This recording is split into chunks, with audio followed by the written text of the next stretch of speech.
네, 우리가 신앙생활 하면서 가장 많이 듣는 단어 중에 하나가 감사일 것입니다. 항상 기뻐하라, 쉬지 말고 기도하라, 범사에 감사하라. 우리 그리스도인들은 마땅히 범사에 감사하며 살아가야 합니다. 그런데 솔직히 말하면 이 감사가 때때로 우리가 살아가면서 짐으로, 의무로 느껴질 때도 있습니다.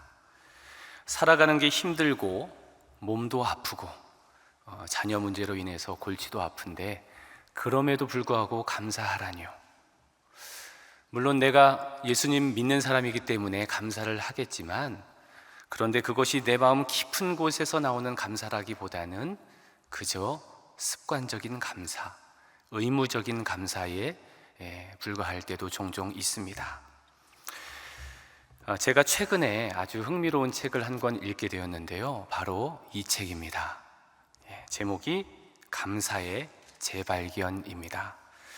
부제는 뇌과학이 들려주는 감사의 놀라운 감사의 쓸모입니다. 이 책은 존 템플던 재단이 400만 달러를 출원을 해서 5년 동안 연구한 결과가 이 책에 담겨 있습니다. 뇌과학자, 신경과학자, 의학자, 심리학자들이 다 모여서 감사가 우리 몸에 어떠한 영향을 미치는지에 대해서 과학적으로 밝혀낸 책입니다. 예전의 연구는 감사하면 마음이 편안해진다, 감사하면 긍정적인 에너지가 생긴다, 이런 추상적인 이야기였다면 이 책은 뇌과학의 연구를 통해서 감사가 우리 몸에 어떤 긍정적인 영향을 미치는지를 과학적으로, 의학적으로 입증한 책입니다. 특별히 이 책의 제4장의 소제목은 이렇습니다. 감사할 때 우리 뇌는 어떻게 반응할까? 여러분, 제목만 봐도 뭔가 궁금해지죠? 여러분, 감사할 때 우리 뇌는 어떻게 반응을 할까? 미국의 캘리포니아 대학의 신경과학 교수인 글렌 폭스 연구팀이 흥미로운 실험을 했습니다. 실험 참가자들에게 홀로코스트에서 생존한 사람들의 증언을 영상으로 보여주었습니다.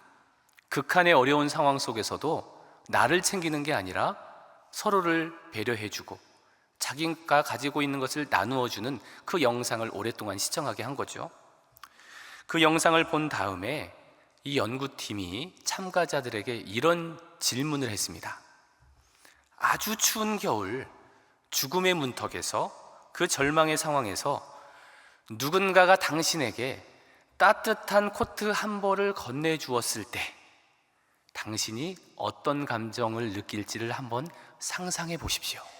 이런 요청을 한 거예요. 그러니까 참가자들이 생각을 했겠죠. 막 상상을 했겠죠. 그 순간 참가자들의 뇌에서 어떤 일이 일어나는지를 fMRI, 이게 기능적 자기공명 영상이라고 하는데요, 이것을 통해서 뇌 활동을 실시간으로 측정을 한 거예요. 여러분, 조사 결과가 어떻게 나왔을까요? 조사 결과, 이 참가자가 감사의 감정을 느낄 때 우리 뇌의 내측에 전두엽 피질이 있는데 거기에 특정 부분이 막 활성화가 된다는 거예요. 이 영역은 타인의 입장을 이해하고 공감하며 안도감을 느끼는 기능과 관련이 있는 그 뇌의 영역이라고 합니다.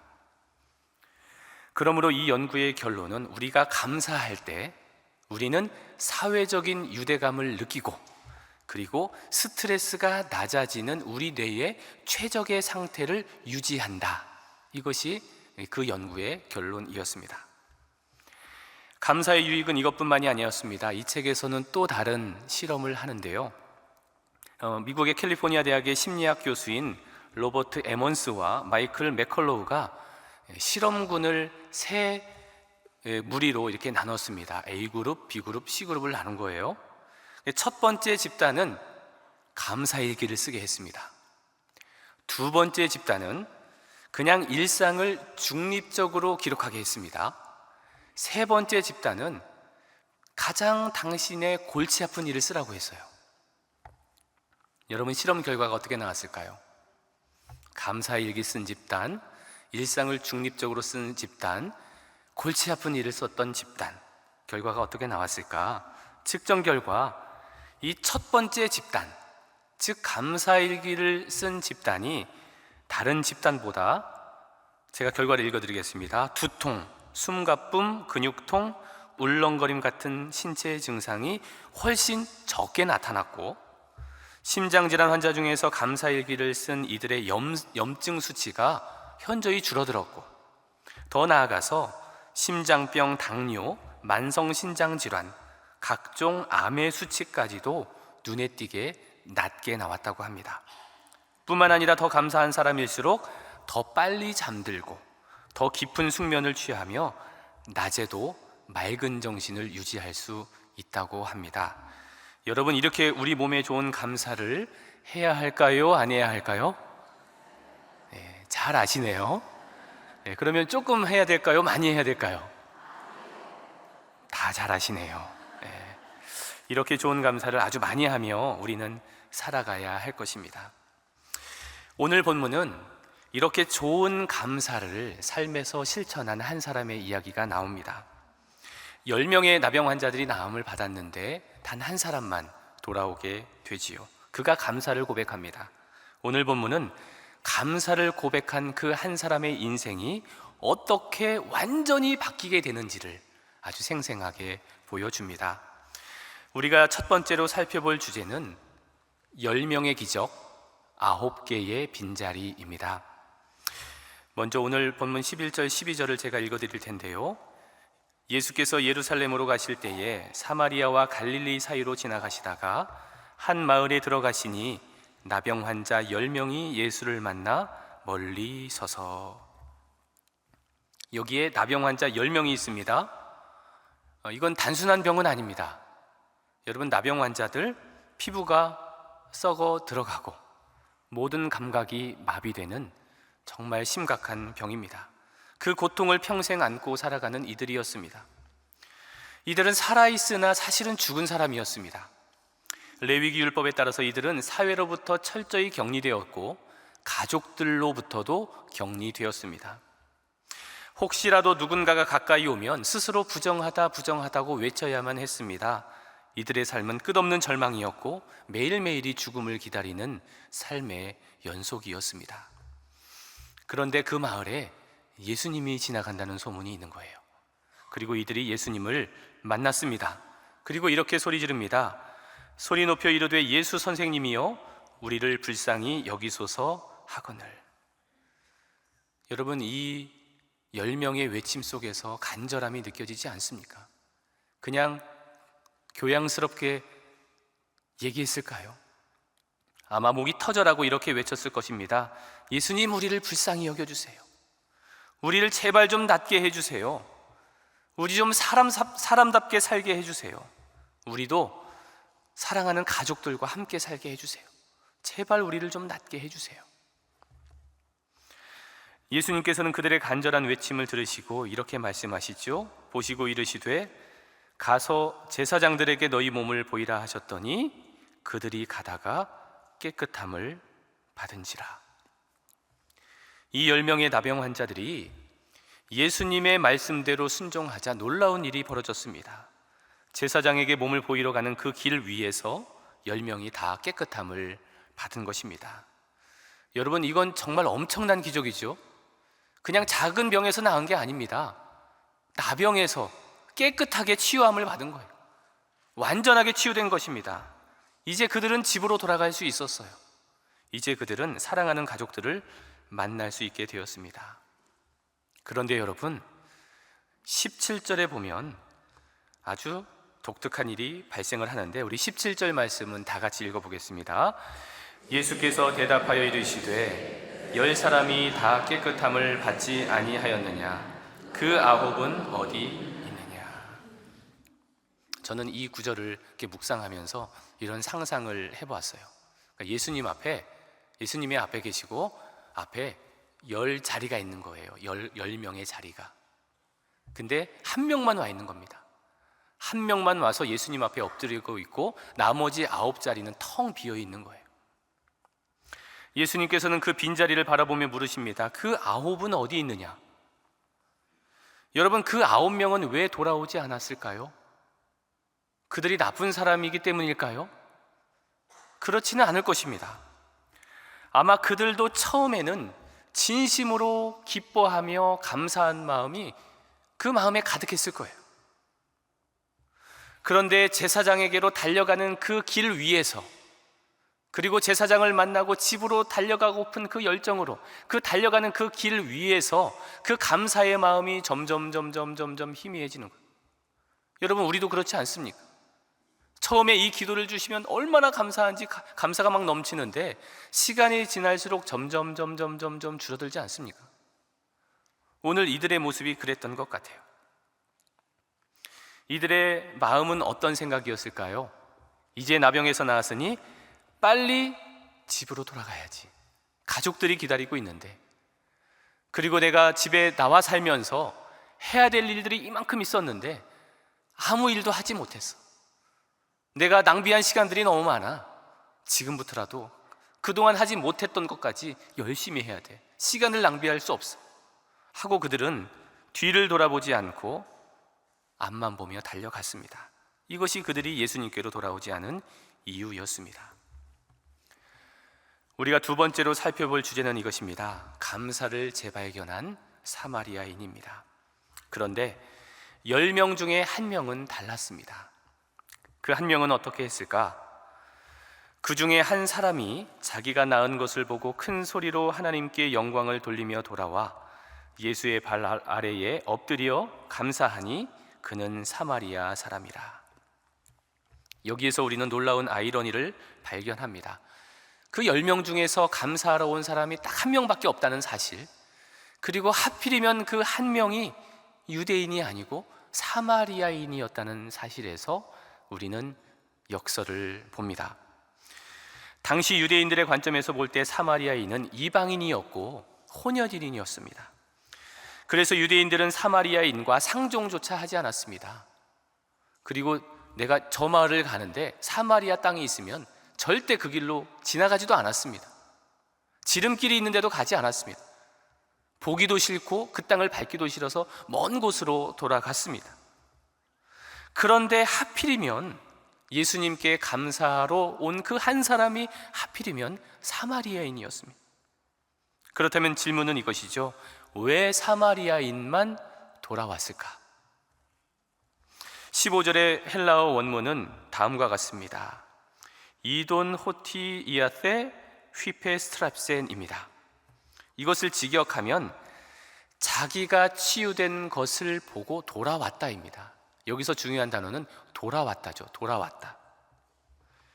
이 9명의 치유받은 유대인들은 제사장을 향해서 달려갔습니다. 일단 나았으니까 이것을 나았다는 징표를 받아야 되는데 그 징표를 주는 게 제사장이거든요. 그러니까 지금 자기가 몸이 나았으니까 제사장에게로 달려갔어요. 그 몸이 나음을 받았습니다. 그리고 집으로 달려갔습니다. 앞을 향해 달려갔습니다. 이 9명은 감사를 느낄 시간도 없었어요. 마음이 급했습니다. 멈추지 않고 달렸습니다. 그러나 사마리아인은 달랐습니다. 그는 치유받은 이후에 달려갈 곳이 없었어요. 이게 차이입니다. 그는 유대인의 성전에 들어갈 수도 없었습니다. 제사장에게 자기 몸을 보일 수도 없었어요. 제사장을 만날 수도 없었어요. 그래서 그는 멈출 수밖에 없었어요. 그리고 그 멈춤의 순간에 그는 자신에게 일어난 일들을 곰곰이 생각해 보기 시작했습니다. 자기 몸을 보면서 내 몸이 나았지. 조금 전까지만 해도 내 몸은 썩어서 문드러졌었는데 내 살이 여전해지고 깨끗해졌어. 내가 나았어. 근데 이걸 누가 낫게 해주셨지? 아, 맞아.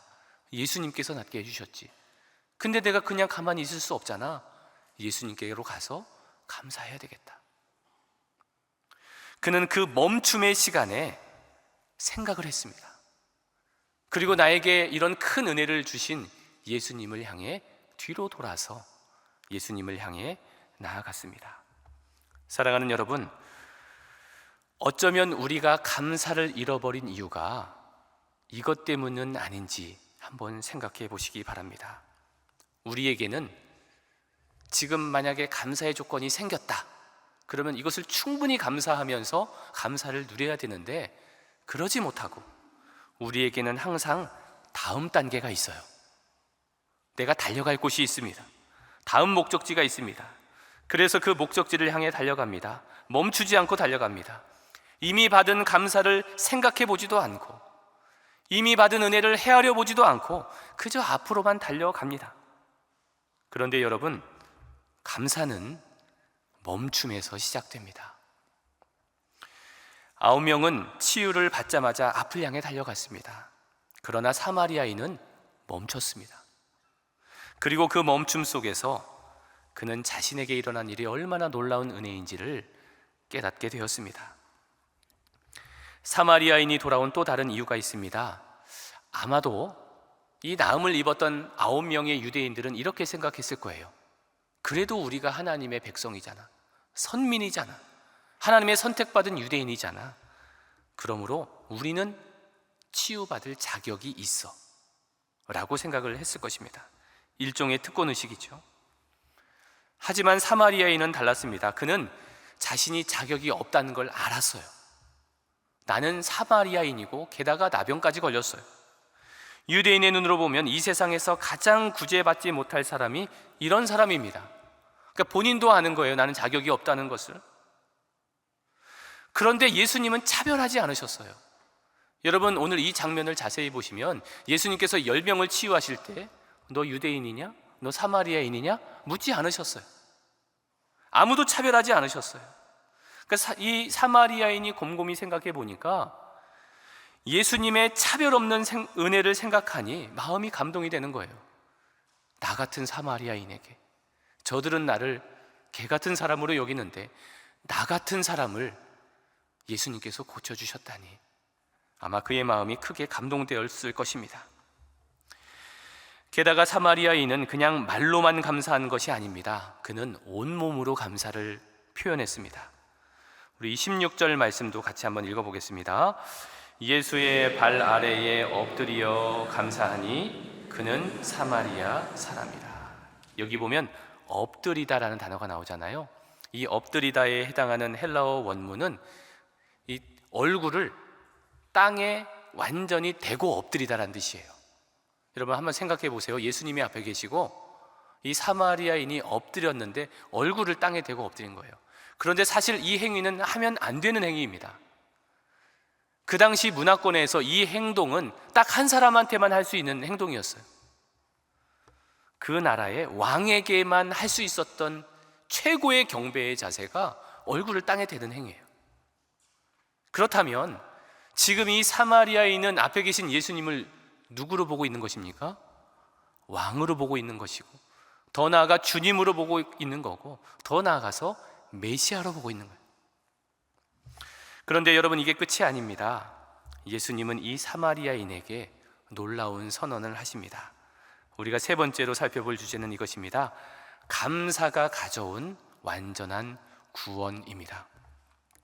오늘 본문의 핵심 내용이 19절에 기록되어 있는데요, 우리 19절 말씀도 다 같이 합독해 보겠습니다.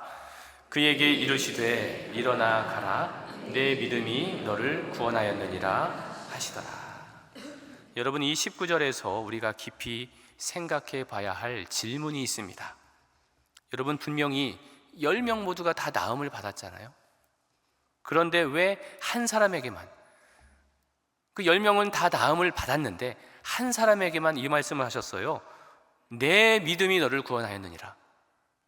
그러면 나머지 9명, 여러분, 분명 이 9명의 유대인들도 몸은 깨끗해졌어요.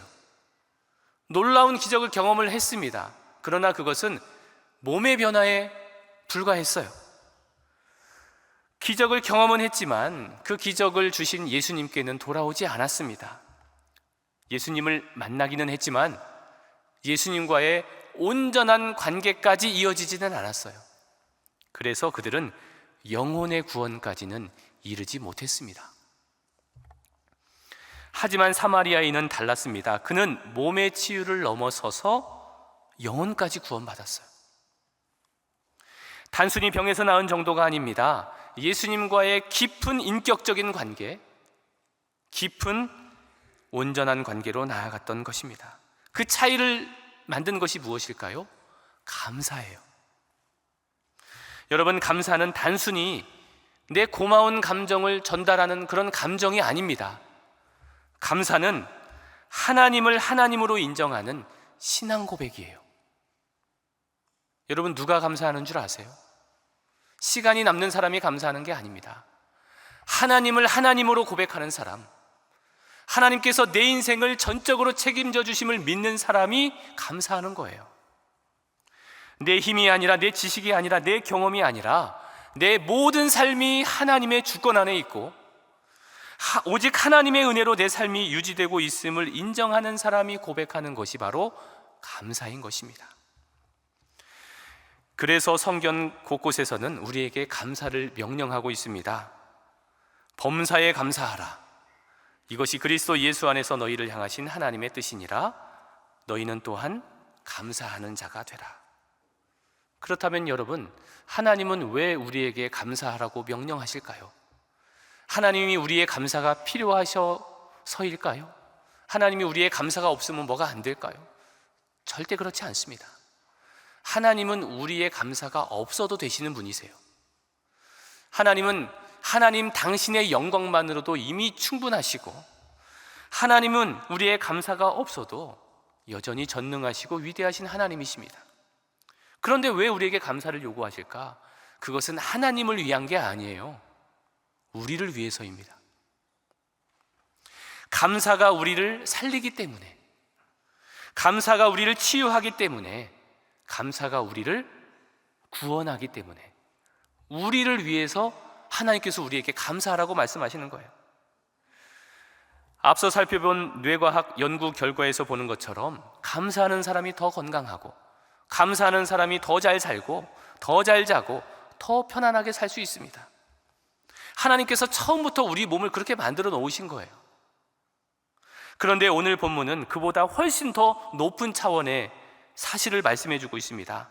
감사가 우리의 몸만 살리는 것이 아니라 우리 영혼을 구원으로 이끈다는 사실이에요. 이것이 바로 감사의 능력입니다. 이것이 바로 감사가 가져온 완전한 구원인 것입니다.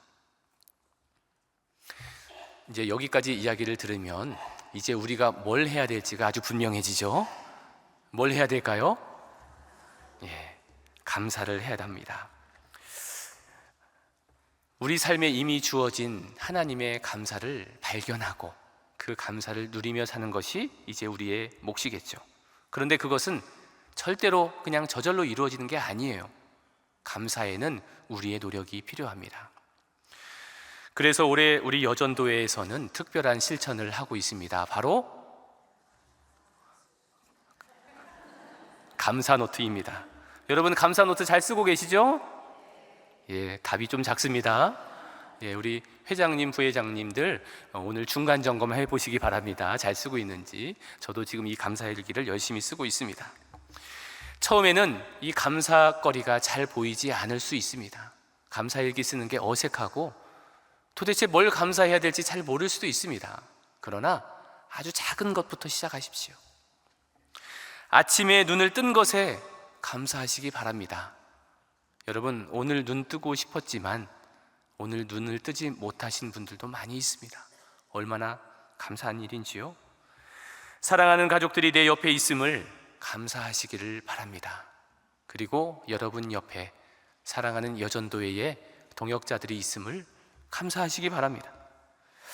여러분, 감사일기, 감사노트 쓰기가 힘들 수도 있지만, 감사거리 찾기가 어려울 수도 있지만, 그러나 포기하지 말고 쓰시다 보면 어느 순간 내 몸과 영혼에 놀라운 변화가 일어나고 있음을 여러분들은 발견하게 될 것입니다. 마지막으로 감사가 무엇인지를 몸으로 보여준 한 여인의 이야기를 들려드리며 오늘 말씀을 마치고자 합니다. 여러분, 헬렌 켈러를 다 잘 아실 것입니다. 1880년 미국에서 태어난 그녀는 생후 19개월 만에, 그러니까 두 돌이 되기도 전입니다. 그때 원인을 알 수 없는 병으로 볼 수도 없고 들을 수도 없고 말할 수도 없는 삼중고의 장애를 갖게 됩니다. 다행히 그녀는 7살 때 그녀의 인생을 완전히 바꾸어줄 한 사람을 만나게 되죠. 설리번 선생님입니다. 설리번 선생님을 통해서 헬렌은 세상과 소통하는 법을 배우게 됩니다. 여러분, 헬렌 켈러가 어떻게 다른 사람하고 소통했는지 아세요? 말도 못하고 보이지도 않고 들리지도 않기 때문에 이렇게 손바닥에 이 철자를 써서 그렇게 의사소통을 하기도 했고, 한 손으로는 그 사람의 목에 그리고 입술에 손을 대서, 여러분, 이 목과 입술이 미세하게 진동하지 않습니까? 우리가 목소리가 나올 때 그 진동의 떨림을 통해서 단어를 인식했다고 해요. 여러분, 우리 단어 하나 배울 때도 그렇게 힘든데 이분이 ABCD부터 시작해서 단어 배우는 게 얼마나 힘들었겠어요. 정말 상상하기 어려울 만큼 혹독한 훈련으로 대화의 기술을 습득했다고 합니다. 그런 그녀가 53세가 되던 해에 쓴 에세이가 있습니다. 그 제목은 사흘만 볼 수 있다면입니다. 이 책에 보면 이런 내용이 나와요. 어느 날 친구가 헬렌 켈러를 만나러 왔습니다. 숲속을 오래 산책하고 돌아온 친구에게 헬렌이 이런 질문을 해요. 친구야, 너 숲속에서 무엇을 보고 왔니? 했더니 이 친구가 뭐라고 얘기했냐면 별거 없었어 라고 말합니다. 그 말을 들은 헬렌 켈러가 이런 글을 썼습니다. 한번 들어보시기 바랍니다. 1시간 동안이나 숲속을 거닐었는데 특별하게 말할 것이 하나도 없다니 어떻게 그럴 수 있을까? 한치 앞을 못 보는 나도 단순한 촉감만으로 흥미로운 것들을 몇 배까지나 찾아낼 수 있는데 말이에요. 나는 나뭇잎이 섬세하게 대칭을 이루고 있다는 것을 느낍니다. 손으로 은색 자작나무에 부드러운 살가죽을 사랑스럽게 쓰다듬거나 소나무의 거칠고 울퉁불퉁한 껍질을 만져봅니다.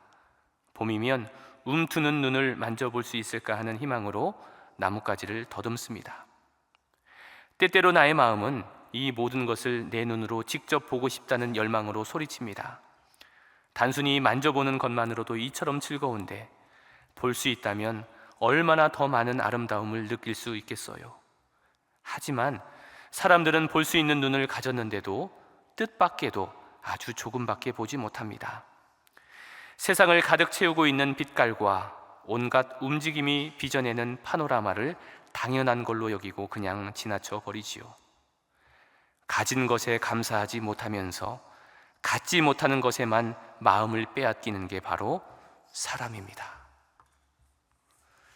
저는 이 마지막 문장, 가진 것에 감사하지 못하면서 갖지 못하는 것에만 마음을 빼앗기는 게 바로 사람입니다 라는 이 문장이 저에게는 깊은 울림으로 다가왔습니다. 사랑하는 여러분, 가만히 멈추어 생각해 보면 우리가 감사할 것이 참 많습니다. 눈을 떠서 이 세상을 볼 수 있고, 아름다운 세상의 소리들을 들을 수 있고, 지금 이곳에 와서 예배 드릴 수 있고, 아름다운 목소리로 하나님을 찬송할 수도 있습니다. 이 모든 것이 기적이고, 이 모든 것이 은혜이고, 이 모든 것이 감사입니다. 사랑하는 여러분, 여러분 모두가 감사의 사람 되시기를 바랍니다. 여러분 삶 속에 숨겨진 매일의 감사를 매일매일 발견하고 또 재발견함으로 하나님의 기쁨이 되고 하나님의 자랑이 되고 하나님께 영광을 올려드리는 여러분 모두가 되시기를 주님의 이름으로 축원합니다. 함께 기도하겠습니다. 사랑의 주님, 오늘 예배를 통해 우리 삶의 가장 소중한 보물인 감사를 다시금 일깨워 주시니 감사를 드립니다. 그동안 우리는 너무도 많은 것을 받았으면서도 그것을 당연한 것으로 여기며 살아왔음을 고백합니다. 그러나 이제는 받기만 하고 잊어버리는 사람이 아니라 베풀어 주시는 은혜를 깨닫고 주님께로 돌아오는 삶을 살아가게 하여 주시옵소서. 우리의 눈을 열어 일상 속에 숨겨진 감사의 제목들을 발견하게 하시고 우리의 마음을 열어 작은 것에도 감사하는 귀한 믿음을 허락하여 주시옵소서. 이제는 우리를 위해 십자가를 지시고 부활하신 예수 그리스도의 무한하신 은혜와 하나님의 다함이 없는 사랑하심과 성령님의 감동, 감화, 인도, 교통하심이 당연함의 안개를 걷어내고 내 삶에 숨겨진 감사를 발견하며 살기를 다짐하는 여기 모인 소망의 모든 여전도의 회원들 머리머리 위에와 이들의 가정과 자녀와 일터 위에, 우리 소망교회 위에 이제부터 영원토록 함께 계시옵기를 간절히 축원하옵나이다. 아멘.